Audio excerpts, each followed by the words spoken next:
اعوذ باللہ من الشیطان الرجیم بسم اللہ الرحمن الرحیم الحمد للہ رب العالمین الصلاة والسلام علی اشرف الانبیاء والمرسلین وخاتم النبیین سیدنا و مولانا علی رسولہ الکریم وأہل بیتہ الطیبین الطاہرین المعصومین المظلومین اما بعد قال اللہ تبارک و تعالی فی کتابہ المجید وفرقانہ الحمید بسم اللہ الرحمن الرحیم انما یرید اللہ لیذہب عنکم الرجس اہل البیت ویطہرکم تطہیرا اللہم صلی اللہ علیہ وسلم اما بعد قال اللہ تبارک و تعالی فی کتابہ المجید وفرقانہ الحمید بسم اللہ الرحمن الرحیم ان الدین عند اللہ الاسلام صدق اللہ العلی العظیم درود پڑھیے محمد و آل محمد اللہم صلی علی محمد و آل محمد۔ شکر گزار ہیں خداوند تبارک و تعالیٰ کے کہ اللہ تعالیٰ نے ہم سب کو ذکر نبی و آل نبی میں آنے کی، ذکر نبی و آل نبی کا اہتمام کرنے کی اور ذکر نبی و آل نبی آ کر پڑھنے کی، اس ذکر کو کرنے کی خدا نے ہم سب کو یہ سعادت، یہ توفیق عطا فرمائی۔ ہم سب اس توفیق الہی پر بارگاہ الہی میں شکر گزار ہیں۔ سلسلہ مجالس کی تیسری مجلس ہے، خدا کے لطف و کرم سے جاری ہے، اور الحمدللہ آپ کی خدمت میں موضوع گفتگو جو گزشتہ 2 مجالس میں بیان ہوا، آج اس کی تیسری نشست ہے۔ اسلام دین کامل ہمارا موضوع ہے، اور انشاءاللہ اسی کے ضمن میں چند مزید طالب علمانہ آرائز میں آج اور آپ کی خدمت میں پیش کروں گا۔ خداوند تبارک و تعالی نے انسان کی نجات کا قانون دین کو قرار دیا۔ دین اسلام ایک مکمل آئین کانسٹیٹیوشن ہے، دین اسلام کامل ہے، جامع ہے۔ قرآن کریم نے دین اسلام کی مختلف صفات بیان کی ہیں، مختلف مقامات پہ دین اسلام کی صفات۔ کہیں پر اللہ تعالیٰ نے دین اسلام کے بارے میں کہا کہ یہ دین القیم ہے، استقامت والا دین ہے، مضبوطی والا دین ہے، اور خدا تک لے جانے والا دین ہے۔ کہیں پر خداوند متعال نے دین اسلام کی صفت بیان کی کہ یہ دین مبین ہے، یعنی ایک واضح دین ہے، روشن دین ہے، یعنی اس کے اندر گول مول باتیں نہیں ہیں، ٹیڑھا پن نہیں ہے، کجی نہیں ہے، انحراف نہیں ہے، بلکہ ایک بالکل روشن دین ہے۔ اور کہیں پر خداوند تبارک و تعالی نے دین اسلام کے بارے میں بیان کیا کہ یہ دین غالب ہے، یعنی یہ مغلوب رہنے والا دین نہیں ہے، دنیا پر غالب آنے والا دین ہے۔ جیسا کہ سورہ توبہ میں اللہ تعالیٰ کا فرمان ہے کہ هو الذی ارسل رسولہ بالہدی ودین الحق، کہ ہم نے یہ نبی مبعوث کیا، ہم نے یہ رسول بھیجا، هو الذی ارسل، ہم نے نبی بھیجا ہے، رسول بھیجا ہے۔ کس لیے بھیجا ہے؟ هو الذی ارسل رسولہ بالہدی، ہدایت کے لیے، یہ ہدایت کرے گا لوگوں کو گمراہی سے نکال کر ہدایت کی جانب یہ نبی لے کر آئیں گے۔ اللہ کے نبی کی ماموریت، اللہ کے نبی کی ڈیوٹی، اللہ کے نبی کی ذمہ داری، اللہ کے نبی کی رسپانسبلٹی یہ ہے کہ لوگوں کو ضلالت سے نکالنا، گمراہی سے نکالنا، پستی سے نکالنا ہے اور اوج و عروج کی جانب لے کر جانا. ہدایت کہتے ہیں، ہدایت کا یہ سفر طے کرانا ہے. آگے پھر آیت کہتی ہے هو الذی ارسل رسولہ بالہدی والدین الحق، دین حق کے ساتھ یہ نبی آیا ہے. حق دین انہی نبی کے پاس ہے، یعنی دین اسلام کو خداوند تبارک و تعالی نے علل اعلان کہا کہ دین اسلام ہی وہ واحد دین ہے جو حق ہے. اس کے دین کے، اسلام کے مقابل جتنے ادیان ہیں سب باطل ہیں، کیونکہ اسلام کے مقابل جو آئے گا، حق کے مقابل جب بھی آئے گا باطل آئے گا. قانون ہے نا، ایک عقلی قانون بھی ہے. عام انسان بھی اگر سوچے، کبھی آپ یہ سوچ سکتے ہیں کہ حق کے مقابلے میں بھی حق آئے؟ نہیں آتا، آئے گا. لیکن امت اسلامیہ کنفیوز ہو گئی، امت اسلامیہ پریشان ہو گئی. بعد رسول امت اسلامیہ کے اندر ایک بڑی کنفیوژن پیدا ہو گئی. کیا پیدا ہو گئی؟ کہ جج ہی نہیں کر سکے کہ حق کہاں ہے. اس کی بنیادی وجہ یہ تھی، اب میں تھوڑی سی تاریخ بیان کر رہا ہوں ورنہ موضوع نہیں ہے تاریخ کا، لیکن موضوع سے ریلیٹڈ دو چار چیزیں ہیں تو میں ان کا بیان کر دوں. عزیزان محترم، بنیادی وجہ کیا تھی؟ کیوں بعد رسول مسلمان کنفیوز ہو گئے؟ حق کی شناخت میں، حق کی پہچان میں، حق کی معرفت کے لیے حق کی پیروی نہیں کر سکے. اکثریت نہیں کر سکی نا، تاریخ کہہ رہی ہے. تو کربلا تھوڑی ہوتی. اکثریت اگر حق کی پیروی کرتی تو مولا علی پہ بعد رسول مدینہ میں ظلم نہیں ہوتا. اگر اکثریت حق کی پیروی بعد رسول کرتی تو امام حسن کے جنازے میں تیر نہیں آتے، امام حسن کو زہر نہیں دیا جاتا. اگر اکثریت بعد رسول حق کی پیروی کرتی تو نبی کی بیٹی کا دروازہ نہیں جلتا. آپ نے سنا ہے نا، یہ مصائب میں سنی ہے نا یہ چیزیں، لیکن ذرا سوچنے کی ضرورت ہے. کیا وہ وجوہات ہیں؟ کیا معاشرے کے اندر مسائل ہوئے تھے جس کی وجہ سے یہ نوبت آ گئی کہ جس گھر پہ ملائکہ نازل ہوتے تھے اس در کو خود مسلمانوں نے جلا دیا؟ کیوں ہوا یہ سب؟ اب ظاہر سی بات ہے، ہم تاریخ بیان کریں تو مشکل، نہ کریں تو مشکل، اس لیے ہم حوالہ دیتے ہیں. دیکھیں، میں تمام اپنے مسلمان بھائیوں کو حوالہ دوں کہ جائیں، جا کر پڑھیں، تاریخ کی کتابیں پڑھیں. تاریخ نے لکھا ہے، اور مورخین شیعہ سنی دونوں مورخین موجود تھے. ایسا نہیں ہے صرف شیعہ مورخین نے لکھا ہے، اہل سنت برادران کے ہاں بڑے بڑے مورخین گزرے، جس میں سے ایک جن کو اہل سنت اپنا امام المورخین کہتے ہیں، اہل سنت کے اکابرین جن کو امام المورخین یعنی تاریخ لکھنے والوں کا امام کہتے ہیں، ان کا نام ہے حسین بن علی المسعودی. مسعودی کے نام سے مشہور ہیں تاریخ میں، حسین بن علی. اور ان کی کتاب عربی زبان میں ہے معادن الجواہر و مروج الذہب. اس کا اردو میں ٹرانسلیٹ موجود ہے تاریخ مسعودی کے نام سے، آپ کو مل جائے گا مارکیٹ میں. اردو میں بھی ٹرانسلیٹ ہوئی ہے کتاب، 4 جلدیں ہیں اس کی اردو میں، 4 جلدیں. کتاب کا نام سن لیں، تاریخ مسعودی. اب توجہ سنیں، یہ تو میں نے ایک کتاب کا حوالہ دیا، ورنہ کئی متعدد کتابیں برادران اہل سنت کی بھی ہیں، تشیع کی بھی ہیں. اب ان ساری کتابوں میں مورخین نے لکھا کہ بھائی بعد نبی مدینہ کے اندر ظلم و بربریت ہوتی ہے، یہ سارے مسائل ہوتے ہیں. صحابہ کے اندر آپس میں اختلافات ہوئے، اہل بیت سے تو ہوئے، اہل بیت سے تو کچھ، صحابہ کے اپنے آپس میں اختلافات بھی ہوئے. اس لیے توجہ سنیں، کیونکہ دیکھیں صحابہ عصمت کے درجے پہ تو نہیں ہے، سب کے سب معصوم تو نہیں تھے، معصوم تو نہیں تھے نا. ہاں، یہ تشیع کے یہاں بھی یہ عقیدہ ہے کہ بھائی صحابہ معصوم نہیں ہے، غلطی ہو سکتی ہے، گناہ ہو سکتا ہے. اسی طرح برادران اہل سنت بھی اس بات کے قائل ہیں کہ صحابہ معصوم نہیں ہیں، ان کے یہاں بھی یہ جو عقیدہ ہے وہ موجود ہے. لیکن توجہ سنیں، بعد رسول تاریخ کہہ رہی ہے کہ مسائل ہوئے، حق کی پیروی کیوں نہیں کی گئی؟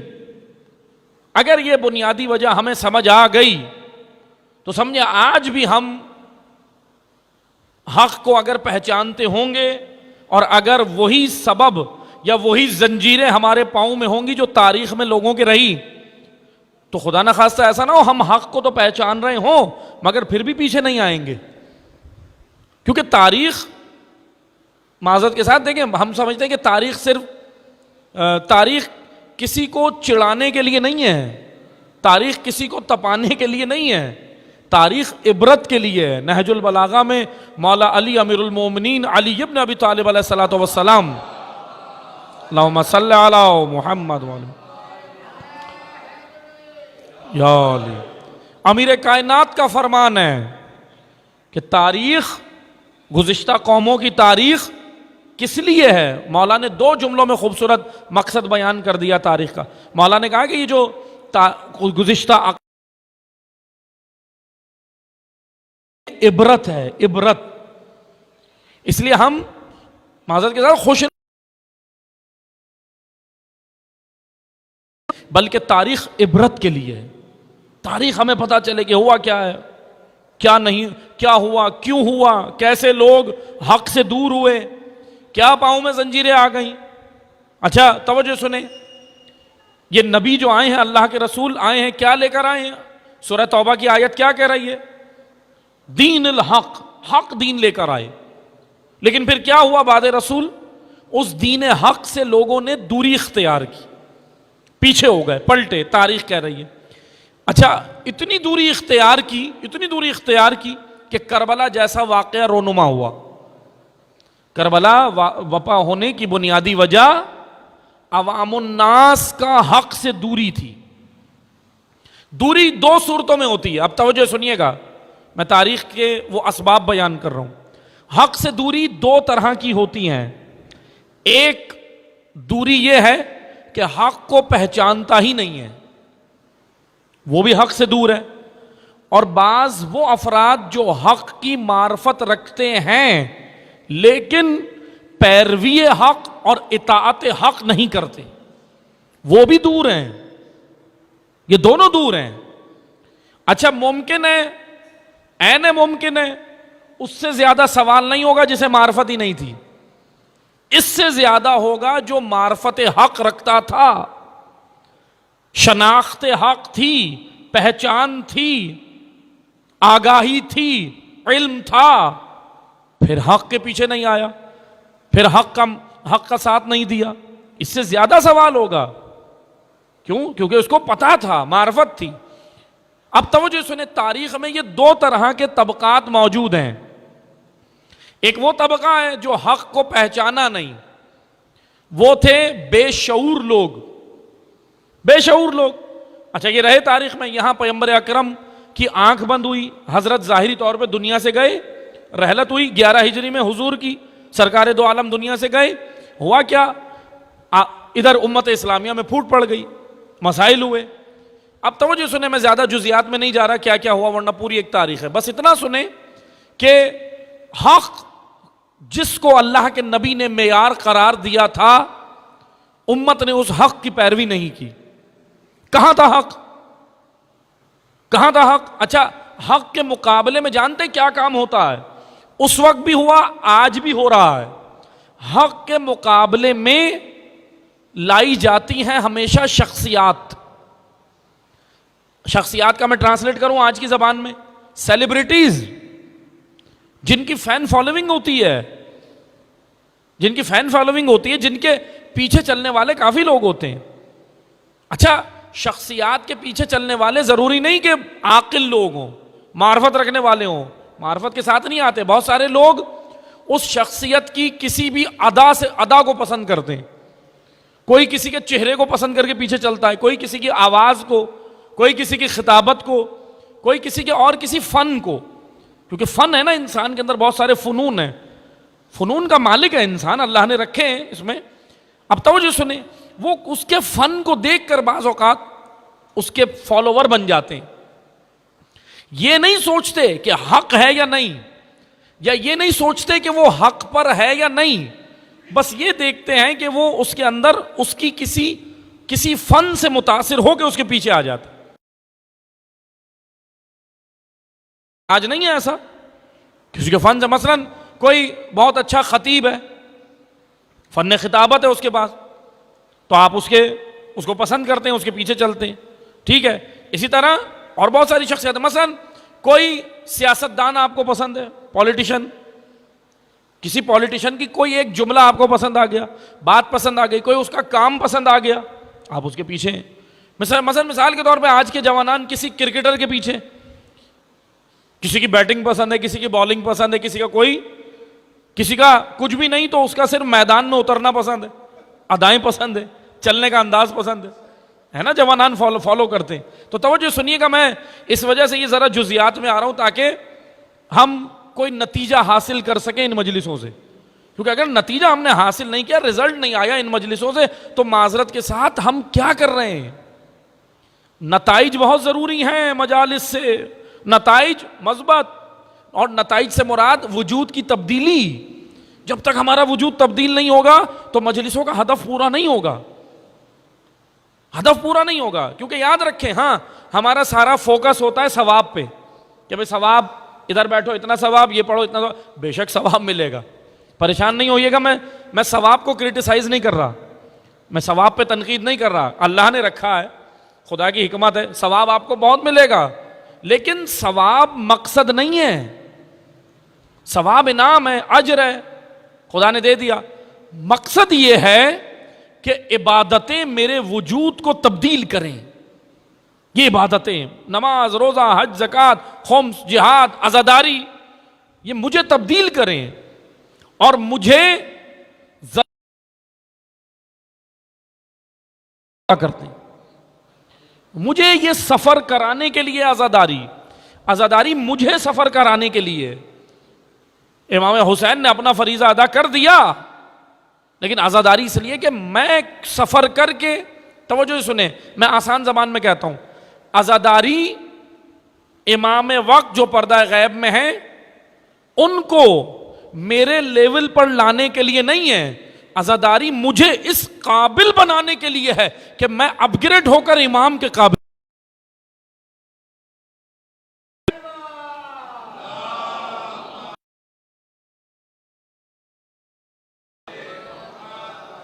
بھائی میں اپ گریڈ ہوں، میں اس کے قابل بنوں، وہ فرزند زہرا جو پردہ غیب میں اس کے قابل بنوں، وہ جیسا چاہتا ہے میں ویسا بن جاؤں.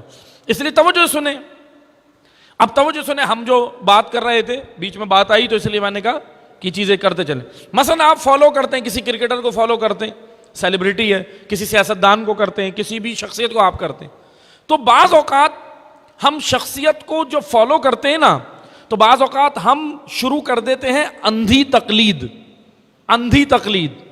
اچھا، اندھی تقلید کی مذمت کی ہے اسلام نے. وہ جو فقہی احکام میں تقلید ہے نا، اچھا وہ بھی بعض لوگ نہیں مانتے، وہ تو کہتے ہیں ہمیں کیا ضرورت ہے تقلید کی. اچھا دیکھیں، تقلید کی ضرورت تو اول تو اسے پڑتی ہے جو فقہی احکام بجا لائے. اچھا جو ایک طبقہ ہے وہ کہتا ہے ہمیں تقلید کی ضرورت ہی نہیں ہے، اور صحیح کہہ رہے نہیں ہے انہیں ضرورت، کیونکہ جب نماز نہیں پڑھنی، وضو نہیں کرنا، جب روزہ ہی نہیں رکھنا، جب فقہ احکام بجا ہی نہیں لانے، تو پھر ظاہر سی بات ہے نہ آپ کو مراجع کی ضرورت ہے نہ تقلید کی. پھر تو آپ صحیح ہے، جیسے گزارو زندگی، کوئی ایشو نہیں ہے. بھئی تقلید کی ضرورت وہاں پڑتی ہے جہاں انسان اپنی نمازوں کو درست کرنا چاہے، اپنے روزے کو، اپنے احکام شرعیہ کو، اپنی عبادتوں کو منزہ کرنا چاہے، خوبصورت بنانا چاہے، وہاں فقہی احکام کی ضرورت پڑتی ہے نا. اب توجہ سنیں، وہ جو دین اسلام نے فقہی احکام میں تقلید رکھی ہے نا، وہ بھی اندھی تقلید نہیں رکھی. اس کے لیے بھی 11ویں امام حضرت امام حسن عسکری علیہ الصلوۃ والسلام، اللہم صلی علی محمد، اس کے لیے بھی 11ویں امام نے حدیث کہی. کیا کہی؟ کہ ہمارے فقہا جو ہماری تعلیمات سے مستفید ہو کے تم تک دین پہنچاتے ہیں، ان میں ایسے علماء کی، ایسے فقہا کی پیروی کرو، ان کے پیچھے چلو دور غیبت میں. جب تک ہمارے فرزند نے ظہور نہیں کرنا، آپ ان کے پیچھے چلو، ایسے علماء حق کے پیچھے، ایسے مراجع کے، ایسے فقہا کے. جو کیا ان کی نشانیاں بیان کی حدیث میں مولا نے؟ پہلی، اس عالم کی، اس مجتہد کی، اس فقی کی پہلی نشانی یہ ہے کہ اس کو فالو کرو جو عوام الناس سے زیادہ علم رکھتا ہو. دوسرا، تقوی، عوام الناس سے زیادہ اس کے وجود میں تقوی ہو. تیسرا اپنے ہوا و ہوس پہ قابو رکھتا ہو، خواہش دنیا کا مرید نہ ہو، خواہش دنیا میں مست نہ ہو گیا ہو، ایسے عالم کو فالو نہیں کرنا۔ مولا نے خود منع کیا، معیار دیکھیں کیا خوبصورت معیار دیا۔ دین اسلام لاجیکل دین ہے، عقلی دین ہے۔ دین اسلام نہیں کہتا آپ کو کہ اندھی تقلید کرو بس جو چاہے، نہیں، دین اسلام کہتا ہے یہ معیارات دیکھو اور پھر اس مرجے کے پیچھے جاؤ، پھر اس مجتہد کے پیچھے جاؤ، پھر اس عالم کے پیچھے جاؤ جس کے اندر یہ پوائنٹس، یہ نکات تمہیں نظر آئیں، عالم ہو، با تقوی ہو، اور اچھا علم بھی۔ بہرحال یہ حدیث بڑی خوبصورت ہے، اس حدیث پہ تو خمسہ اور عشرے ہونے چاہیے، کیونکہ علم کی وضاحت کی ضرورت ہے۔ عالم ہو، عوام کے مطابق عالم نہیں، امام عسکری کے مطابق عالم ہو۔ توجہ سنیے گا یہ نکتہ، بھائی عوام کے مطابق کون عالم ہے؟ آج ہمارے مطابق، چلے میں اپنی سوسائٹی کی بات کرتا ہوں، پاکستانی معاشرے، ہمارے مطابق وہ عالم ہے جو زیادہ مشہور ہے، مشہور ہے، ایسا ہی ہے نا، یا جس کے اندر فن خطابت زیادہ، ہم کہتے ہیں بہت بہترین عالم ہے، کیا علم ہے، لیکن نہیں، علم اور چیز ہے، خطابت کا فن اور چیز ہے۔ بہت سارے بڑے بڑے علماء ایسے ہیں علم رکھنے والے، فن خطابت ان میں نہیں ہے، منبر پہ گفتگو نہیں کر سکتے، لیکن علم بہت ہے، ہیں مدارس کے اندر موجود ہیں، حوزہ علمیہ قم میں، نجف میں، ہمارے جو تشیع کے مراکز ہیں وہاں موجود ہیں، بہت سارے ایسے ہیں۔ اسی لیے عالم کی پہچان خطابت سے نہیں ہوتی، عالم کی پہچان اس کے عمل سے ہوتی ہے، کردار سے ہوتی ہے۔ اسے توجہ سنیے گا، امام نے کیا کہا؟ عالم ہو، اب بہرحال اس کی وضاحت کی ضرورت ہے لیکن میں اس میں نہیں جا رہا، علم رکھتا ہو۔ علم اور چیز ہے، انفارمیشن اور چیز ہے، معلومات اور چیز ہے، علم اور چیز ہے۔ میں چلے مثال دیتا چلتا ہوں، تاریخ کی کتاب میں نے پڑھی، اب مجھ جیسے طالب علم عالم تھوڑی ہیں، ہم نے تو انفارمیشن جمع کر لی، تاریخ کی کتاب پڑھی، آ کے یہاں آپ کو سنا دی، یہ انفارمیشن ہے۔ تاریخ کی کتابیں پڑھ کے اس کے اوپر تجزیہ تحلیل کرنا، یہ عالم کی نشانی۔ صرف سنا دینا انفارمیشن ہے، اس پہ تجزیہ تحلیل کرنا، علل و اسباس پہ قابو رکھتا ہو۔ پھر بہرحال اور بھی نشانیاں، شیعہ اثنا عشری ہو، عقیدے میں بھی 12 امامی ہو، 12 اماموں کا عقیدہ رکھتا ہو، شیعہ اثنا عشری ہو، مرد ہو، بالغ ہو، وہ پھر سارے شرائط ہے۔ لیکن توجہ سنیں عزیزان محترم، اندھی تقلید اسلام نے منع کیا، اندھی تقلید نہیں، بغیر سوچے سمجھے پیچھے چل دو کسی کے بھی نہیں، یہ شخصیت پرستی ہے، بغیر سوچے سمجھے کسی کے پیچھے جانا شخصیت پرستی ہے۔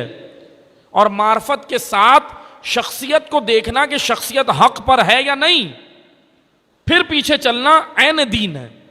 مثلا ایک ایسی شخصیت ہے جو حق پر ہے، حق کی راہ پر ہے، آپ پہچان کے اگر اس شخصیت کے پیچھے ہو تو پھر وہ عین دین ہے، اس کے پیچھے چلنا جائز ہے۔ لیکن اگر ایسی شخصیت جس کو آپ پسند بہت کرتے ہو لیکن نہیں پتا کہ حق پر ہے یا نہیں ہے، تو یہ سب سے بڑا مسئلہ ہے جو حق کو ذبح کرے گا۔ تاریخ میں ہوا یہی ہے، جنگ جمل ہو گئی، تاریخ کی بڑی شخصیات دونوں طرف، جمل میں تھے نا، میں زیادہ ڈیٹیل میں نہیں جاتا، آپ سب کو پتا ہے، تاریخ کی بڑی شخصیات دونوں طرف، مسلمان کنفیوز، بے شعور لوگ کنفیوز، بھائی کیا کریں، کس کی طرف جائیں، ایک طرف زوجہ رسول، ایک طرف داماد رسول، اتنی بڑی بڑی شخصیات۔ آج بھی اگر خدا نہ خواستہ ایسا کوئی مسئلہ ہو، دو بڑی شخصیات اگر کسی مقابل آ جائیں تو عوام فیصلہ کر پائے گی؟ کنفیوز ہو جائیں گے، بھائی کہاں جائیں، کیا کریں۔ ایسا ہی ہوا، تاریخ میں یہی ہوا، جمل تک نوبت آ گئی مولا علی کے دور میں، مسلمان کنفیوز کہ کہاں جائیں، بصرہ کی جانب جائیں، کوفہ کی جانب، دونوں طرف بڑی شخصیات۔ لیکن ہاں وہ کامیاب ہوئے جن کو اللہ کے رسول کا بتایا ہوا معیار پتا تھا، کیونکہ اللہ کے رسول نے کہہ دیا تھا شخصیت کے پیچھے مت چلنا، الحق مع العلی والعلی مع الحق۔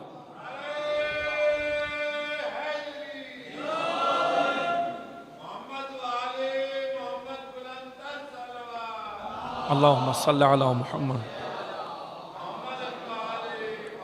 بھائی کنفیوژن کی ضرورت نہیں تھی، اللہ کے حبیب نے کہا تھا الحق مع العلی والعلی مع الحق، حق علی کے ساتھ ہے اور علی حق کے ساتھ ہے. اور رکے نہیں اللہ کے حبیب، کہا پروردگارا حق کو وہاں موڑ دے جہاں علی جائے. اس لیے جہاں علی ہے وہاں حق ہے، جہاں علی ہے. اب دور غیبت ہے، اب ہم کیا کریں؟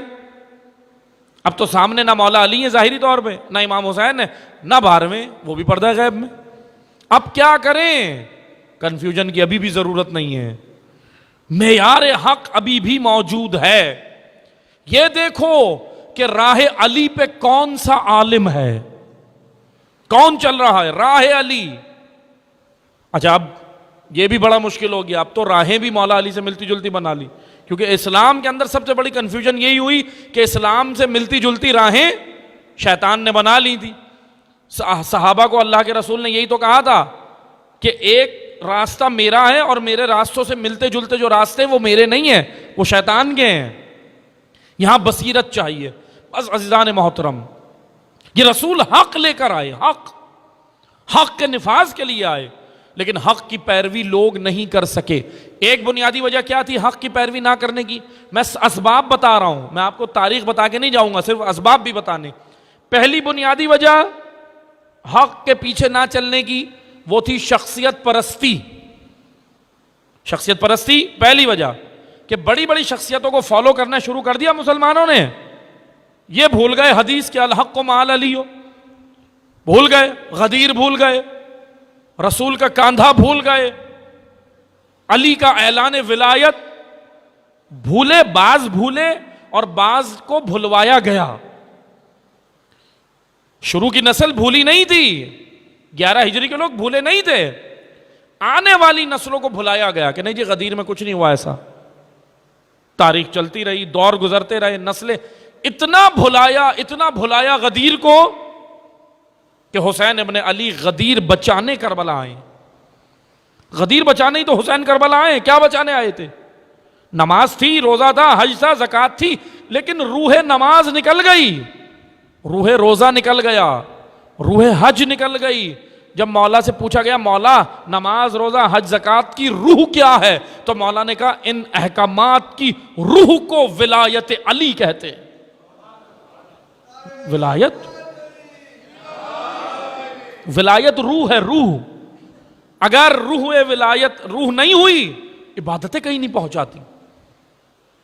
ولایت روح ہے. میں انشاءاللہ کل وضاحت کروں گا آپ کی خدمت میں کہ ولایت سے مراد کیا ہے. ہم اس کو بھی معلوم کریں بھائی ولایت کیا ہے، کیونکہ مشکل یہ ہے کہ اب میرے ذہن میں جو ولایت ہے میں سمجھتا ہوں ہاں بھائی ولایت وہی ہے اور پھر میں اسی پہ خوش ہوں. نہیں، انشاءاللہ ہم اللہ تعالیٰ نے توفیق دی کل بیان کریں گے. لیکن توجہ سنیں، روح ولایت، روح عبادتوں کی روح کو ولایت کہتے ہیں. اور امام نے کہا اگر ولایت قائم ہو گئی سارا دین قائم ہو جائے گا، سارا دین قائم ہو جائے گا. پھر تمہیں نمازیں بھی کہیں پہنچائیں گی، روزہ بھی کہیں پہنچائے گا، حج بھی تمہیں مقصد تک پہنچائے گا، عبادتیں بھی تمہیں مقصد تک پہنچا دیں گی. لیکن اپنا فوکس کرو ولایت پر. بس عزیزان محترم، غدیر بھلا دی مسلمانوں. پہلی وجہ کیا ہوئی؟ حق کے پیچھے نہ چلنے کی، شخصیت پرستی. دوسری وجہ، اب ہم جزیات میں جائیں اور اندر جائیں. دوسری بنیادی وجہ حق کے پیچھے نہ آنے کی. دیکھیں ایک طبقہ وہ تھا، میں نے شروع میں بیان کیا، 2 طبقے تھے جو حق کے پیچھے نہیں آئے. ایک وہ جو حق کو جانتا ہی نہیں تھا، اس کو بالکل اب باہر کر دیں، اب ہم اس کی بات نہیں کر رہے، ٹھیک ہے، اب اپنے ذہن سے نکال دیں. اب ہم اس طبقے کی بات کر رہے ہیں جو حق کو پہچان رہا تھا، حق سن رہا تھا، حق سمجھ رہا تھا، حق دیکھ رہا تھا، پھر بھی ٹس سے مس نہیں ہوا، پھر بھی پیچھے نہیں آیا، پھر بھی اطاعت نہیں کر رہا. یہ کون ہے؟ یہ کون لوگ تھے؟ کیوں کر رہے تھے ایسا؟ 4 مہینے امام حسین مکہ میں کھڑے ہو کے خطاب کر رہے ہیں کربلا جانے سے پہلے. حق دیکھ رہے تھے. امام حسین حق ہے نا، مجسم حق ہے. ذات حسین ابن علی مجسم حق ہے، وجود حسین حق ہے، امام حق ہے. حسین کے وجود میں حق دیکھ رہے تھے، حق سن رہے تھے، حق پہچان رہے تھے، حق سمجھ رہے تھے. پھر بھی ساتھ نہیں آئے مکہ والے، مدینہ والے نہیں آئے، کوفہ والے۔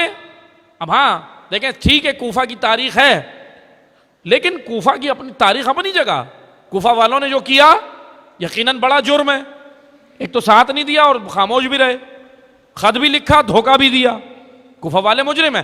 لیکن سوال یہ بنتا ہے کہ 1400 سال سے ہم کوفہ تو بیان کر رہے ہیں، مدینے والے کیوں نہیں آئے؟ مکے والے کیوں نہیں آئے؟ مدائن والے کیوں نہیں آئے؟ یمن والے کیوں نہیں آئے؟ بصرہ والے کیوں نہیں اٹھ رہے؟ یہ زمینیں بھی تو تھی نا امام حسین کے دور میں، یہاں مسلمان نہیں تھے، ہزاروں تھے، ہزاروں، اور میں اگر بلا مغالطہ کہوں لاکھوں تھے۔ ساری اسلامی قلمرو کے جب ہم آبادی کا تناسب دیکھیں لاکھوں مسلمان تھے اس وقت بھی، 60 ہجری میں۔ درود پڑھیے۔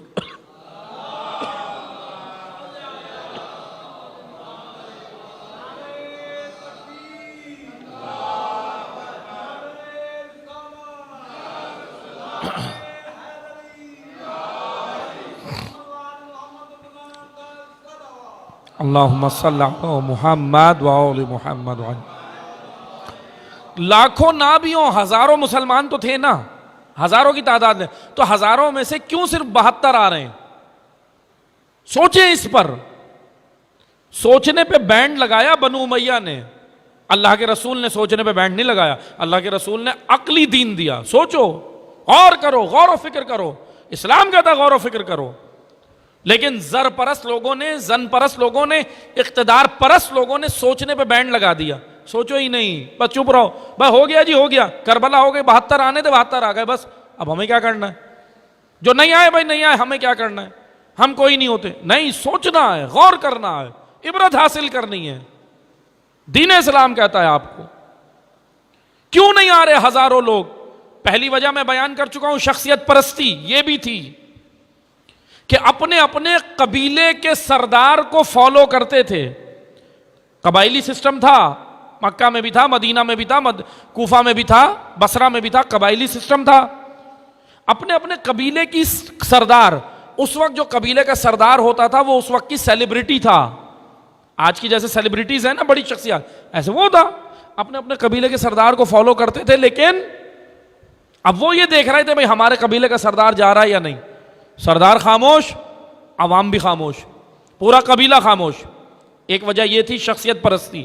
دیکھ رہے ہیں شخصیت پرستی کتنی خطرناک ہے، اتنی خطرناک ہے کہ امام وقت سامنے کھڑا ہو اور اگر انسان کا ذہن شخصیت پرست ہو پھر بھی امام کی جانب نہیں جاتا، شخصیت کی جانب جاتا۔ شخصیت پرستی اتنا خطرناک بت ہے یہ بت، وجود میں یہ بت قائم ہو جاتا ہے، اس لیے شخصیت پرستی بڑی خطرناک۔ دوسری وجہ، یہ جو حق سن رہے تھے، سب کچھ کر رہے تھے، کیا وجہ تھی؟ اب میں وجہ خود نہیں بتا رہا، امام حسین کے خطبے سے بتاتا ہوں۔ امام نے کہا میرا کلام تم سن رہے ہو مگر عمل کیوں نہیں کر رہے؟ امام حسین کے خطبے کا جملہ ہے۔ امام نے کہا اس کی بنیادی وجہ یہ ہے تمہارے بطن میں لقمہ حرام پڑا ہوا ہے۔ اللہ اکبر۔ نمازیوں کو کہہ رہے تھے امام، وہ نماز بھی پڑھ رہے تھے، روزہ بھی رکھ رہے تھے، حج بھی کر رہے تھے، لیکن حرام اور حلال کے پابند نہیں تھے۔ وہ کہتے تھے بھائی نماز اپنی جگہ، حلال حرام اب کیا اتنی جزیات میں جائیں، بس جی ٹھیک ہے اب اتنا تو ہم نہیں بن سکتے۔ کھا لیا، لقمہ حرام پیٹ میں چلا گیا۔ کتنا خطرناک ہے یہ لقمہ حرام کہ سامنے امام حسین خود کھڑے ہیں، لوگ سن رہے ہیں۔ سوچ، اچھا یہ وہ لوگ تھے جن کو پتا تھا کہ یہ حق پر ہیں، یہ وہ لوگ تھے جن کو پتا تھا نبی کے نواسے ہیں، یہ وہ لوگ تھے جن کو پتا تھا یہ ہادی امت ہے، ہادی دین ہے اور امام حسین حق پر ہیں، یہ وہ لوگ ہیں۔ تمام مسلمانوں کو پتا تھا کہ حسین حق پر ہیں اور یزید باطل ہے۔ ایسا نہیں ہے کہ نہیں پتا تھا، معلوم تھا، لیکن پھر بھی کیوں نہیں تیرے ساتھ؟ کیا وجہ تھی؟ اس کی وجہ کیا تھی؟ اندر بطن میں لقمہ حرام۔ آج میں بس یہ 2 وجوہات بتا کے گفتگو تمام کر رہا ہوں۔ اتنا خطرناک ہے لقمہ حرام۔ امام ابھی تو ہم یہاں بیٹھے ہیں، ہمارے سامنے امام وقت موجود نہیں ہے، صرف ان کا کلام سنایا جا رہا ہے، لیکن لقمہ حرام اتنا خطرناک ہے کہ اگر امام وقت خود بھی کھڑا ہو جائے آ کے اور وہ گفتگو کرے پھر بھی عوام ٹس سے مس نہیں ہوتی. مکہ والے کب ہوئے؟ مدینہ والے کب ٹس سے مس ہوئے؟ نہیں اٹھے، بیٹھے رہے. کیا تھی پاؤں میں زنجیر؟ لقمہ حرام. پابند نہیں تھے. بس عزیزان محترم ان چیزوں پہ غور کریں، فکر کریں، سوچیں. یہ معمولی چیزیں نہیں ہیں. یہ عزاداری اسی لیے تو ہے تاکہ میں ان ساری چیزوں سے بچوں، میں سمجھوں، مقصد کربلا سمجھوں، مقصد حسین ابن علی سمجھوں. میں حق کا ساتھ جبھی دے سکوں گا جب میں یہ جو اسباب بیان ہو رہے ہیں جب میں ان سے دوری اختیار کروں، جبھی میں حق کا ساتھ دوں گا. ورنہ اگر خدا نہ خواستہ اگر میں ان چیزوں سے دوری اختیار نہیں کرتا تو وقت کا امام بھی آ جائے میں ساتھ نہیں کھڑا ہو سکتا. کیوں نہیں کھڑا ہو سکتا؟ کیونکہ جس طرح میں کہتا ہوں نا، ہم کیا کہتے ہیں زیارت نامے میں، زیارت نامہ پڑھتے ہیں نا، کیا کہتے ہیں؟ فَيَا لَيْتَنِي كُنْتُ مَعَكُمْ فَافُوزًا فَوْزًا عَظِيمًا. اے کاش، فَيَا لَيْتَنِي كُنْتُ مَعَكُمْ، اے کاش میں بھی ہوتا آپ کے ساتھ کربلا میں. یہ زیارت نامے کا ترجمہ ہے. زیارت وارثہ میں بھی پڑھتے ہیں، زیارت عاشورہ میں بھی، زیارت اربعین میں بھی، ہر زیارت میں ہم یہ پڑھتے ہیں کہ مولا اے کاش میں بھی آپ کے ساتھ ہوتا. پڑھیں، ضرور پڑھیں، ائمہ نے کہا ہے پڑھو، لیکن پڑھنے سے پہلے غور بھی کریں کردار کے اوپر کہ خدا نہ خواستہ اگر میں ہوتا، ابھی پہلے یہ سوچیں کہ میں ابھی کہاں کھڑا ہوں. جو معیارات حسین ابن علی نے بتائے میں ان کے مطابق ہوں؟ اگر ہوں تو اگر وہاں ہوتا تو پھر حسین کے ساتھ ہوتا، اور اگر ان معیارات پہ نہیں ہوں جو حسین ابن علی نے بتایا ان پہ نہیں ہوں تو اگر ہوتا تو پھر میں کہیں ادھر ادھر ہوتا، یا بصرہ میں بیٹھا ہوتا یا کوفہ میں خاموش بیٹھا ہوتا، پھر میں کربلا میں نہیں ہوتا. یہ ائمہ نے غور و فکر کرنے کے لیے زیارت نامے دیے ہیں. زیارت نامے صرف ثواب کے لیے نہیں ہے، ثواب بہت ہے، میں بار بار کہہ رہا ہوں ثواب خود مل جائے گا، ثواب کے لیے پریشان نہیں ہو، لیکن زیارت نامے ہدایت ہے، ہدایت. زیارت اربعین میں، زیارت عاشورہ میں، زیارت وارثہ، اس کے اندر غور و فکر کریں امام کیا کہہ رہے ہیں.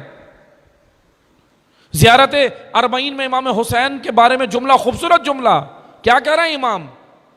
کہہ رہے ہیں ہمارا سلام اس پر جس نے اپنا خون جگر دے کر امت کو ضلالت سے نکال کر ہدایت میں لایا.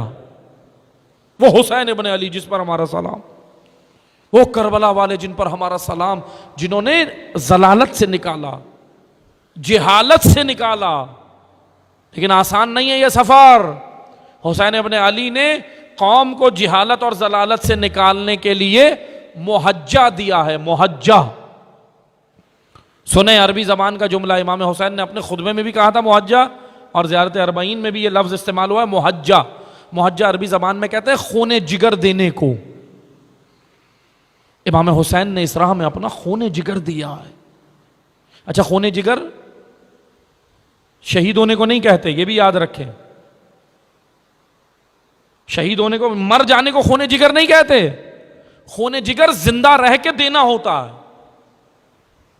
خون جگر راستہ، کٹھن راستہ، مشکلات، اسیری، طوق، سلاسل، جان کا خوف، مال کا خوف، اولاد کا خوف، یہ سب جس راہ میں دیں اسے محجہ کہتے ہیں، اور یہ سب زندہ رہ کے دیا جاتا ہے.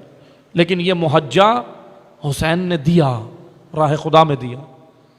یہ محجہ علی کی بیٹی نے دیا، ثانیہ زہرا نے دیا. یہ محجہ دیا یا نہیں دیا؟ دیکھیں آپ کتنی عظیم ہے کربلا کی مائیں.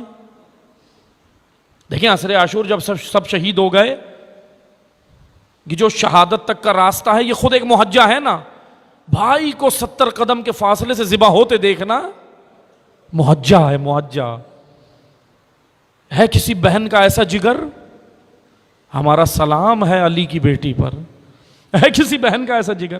محجہ ہے نا. یہ 70 قدم کے فاصلے سے دیکھ رہی تھی. نانا کی قبر پہ یہی تو کہہ رہی تھی، نانا میں دیکھتی رہی میرے سامنے حسین ذبح ہو گیا. اجرکم اللہ. سننا آزادارو، دو جملے سنو. یہ محجہ ہے، محجہ، یہ ہے خون جگر. پھر اس کے بعد بھائی کے بدن کے ٹکڑوں پر آئی، جو لاشا پائمال ہو گیا تھا زہرا کے بیٹے کا. اجرکم اللہ. بس سننا چند جملے مصائب کے. اپنے بھائی کے بدن کے ٹکڑوں پہ آ کے کہتی ہے اے میرے ماں جایا، اے فاطمہ کے بیٹے، میں سب کچھ سنبھالوں گی، میں آپ کے مقصد کو بھی سنبھالوں گی، میں آپ کے بچوں کو بھی سنبھالوں گی، میں آپ کی راہ کو بھی سنبھالوں گی، اور میں سید سجاد کو بھی سنبھالوں گی. کتنی عظیم ہے علی کی بیٹی. سنبھالا سب کو. دیکھیں سب کو سنبھالا نا بی بی نے. لے کے چلی. یہ ہے محجہ. بازار میں شرابیوں کے سامنے سے گزرنا یہ محجہ ہے. نامحرموں کے درمیان سے گزرنا یہ محجہ ہے. ہاتھوں میں رسیاں بن جانا اللہ کی راہ میں محجہ ہے. 4 سالہ بچی کا گلا بندنا محجہ ہے. بچی چلا کے کہتی تھی پھوپھی اماں جب آپ کمر اٹھاتی ہیں میرا گلا دکھتا ہے. اجرکم اللہ. اولاد والے بیٹھے ہو، خدا آپ کا سایہ آپ کی اولاد پہ سلامت رکھے. سیدہ آپ سے راضی ہوں. بس 2 جملے سنے مصائب کے. سیدہ آپ سے راضی ہوں. یہ ہے محجہ. اور سنو کہ سب سے بڑا محجہ کس نے دیا؟ سید سجاد نے. غیرت مند امام ہے. بازار کا منظر آپ سن کے رو رہے ہو، سجاد دیکھ کے روتے تھے. اجرکم اللہ. سجاد دیکھ کے روتے تھے. یہ ہے محجہ. لیکن سنو گے سجاد کا صبر سنو گے. آخری چند جملے سن لو بس، ہو گئی گفتگو تمام. گریہ کر لینا. اولاد والے بیٹھے ہو نا، گھروں میں آپ کے بچیاں ہیں نا چھوٹی، 4 سالہ بچی بھی ہوگی کسی کے گھر میں، 4 سالہ ہوگی. خدا آپ کا سایہ ان پر سلامت رکھے. لیکن سنو کہ سکینہ کتنی چھوٹی بچی تھی. اتنی چھوٹی تھی جب مسلم کی بیٹیاں یتیم ہوئیں تو بابا سے آ کے پوچھتی ہے بابا یتیم کسے کہتے ہیں. اتنی چھوٹی بچی ہے، یتیمی کا مطلب نہیں معلوم. اجرکم اللہ. بس 2 جملے سنو عزادارو، ہو گئی زحمت تمام. سننا کیا ہے محجہ جو سید سجاد نے دیا. شام کا زندان آیا. سننا عزادارو، بچی روتی تھی، بابا کو یاد کر کے روتی تھی. چھوٹی بچی تھی، بابا کو یاد کر کے روتی تھی. اتنا گریہ کرتی تھی، اتنا گریہ کرتی تھی. عزادارو شہادت سکینہ پڑھ رہا ہوں، 2 جملے سننا، کلیجہ تھام کے سننا. اتنا روتی تھی بابا کو یاد کر کے کہ ادھر یزید نے سید سجاد کو پیغام دیا کہ بچی کو چپ کراؤ، میرے آرام میں خلل پڑتا ہے، بچی کی آوازوں سے میں سو نہیں پاتا. ایک دن ایسا آیا کہ سید سجاد نے یزید کو کہا اے یزید تو آرام چاہتا ہے؟ کہا ہاں میں آرام چاہتا ہوں. کہا یزید تو چاہتا ہے نا کہ بچی نہ روئے؟ کہا کہ ہاں میں چاہتا ہوں نہ روئے. تو کہا یزید ایک کام کر، تو بچی کو اس کے بابا کا سر دے دے. بچی کو بابا کا سر دے دے. عزادارو کلیجہ تھام کے سننا، بہت سخت مرحلہ تھا سید سجاد پہ. خدا کسی بھائی کو یہ منظر نہ دکھائے. سننا عزادارو، جب بابا کا سر آیا نا، سید سجاد ہاتھ میں لے کے چلے. سکینہ نے بابا کا سر دیکھا، لپٹ گئی. بچی اتنے عرصے سے بابا سے دور تھی، لپٹ گئی. اور سنو گے کیا کیا؟